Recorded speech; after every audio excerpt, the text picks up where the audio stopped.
ถือแกงไม่อีหาหัวหยองแขกแต่ว่าแขกมากไม่เห็นบอเอี้ยเลยมาหวงลูกชายเลยไม่สิมาหวงลูกสาวเอี้ยงเอาลูกสาวมันก็ต้องหวงจังไรตะเนาะมึงอยากไม่ได้ค่าดองบอกบ่ได้ย่านก็แล้วกันละลูกรัตนศิลป์อินตาไทยกะลาบ่ได้ย่านเด้อมุ่นหลายจะได้ดิเอาลูกยับไปหาอ้ายพอได้ใส่ดีใส่ซิมันเหมือนไอ้ลูกอยากแปลทีลูกเขาเป็นผู้ยิ่งภาษาอย่างเจ้าหึงคอยกันยังหึงลิ้นเม็ดติดสู้เขาใส่กันหึงผู้ชาย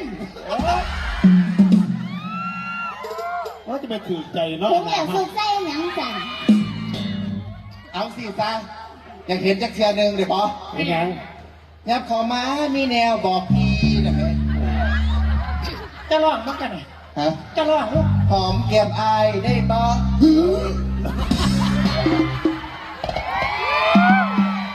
อีกงานนี่เป็นต่อสร้างพ่อสอนมาจังไหนอันร้องกับแขกรับเชิญยะสะอุกสะอุยยะเย็ดกะลีกะไหลท้องเป็นแม่ยาไม่ยิ่งมันเสียเข้าใจบ่ลูกเอ้ามันเขินนะพ่อเฮ้ยจังไหนเว้ยว้าวอย่าเขินแม่ห่วยแล้วมันเขินแม่เป็นยังก็เขินไอ้แล้วรอ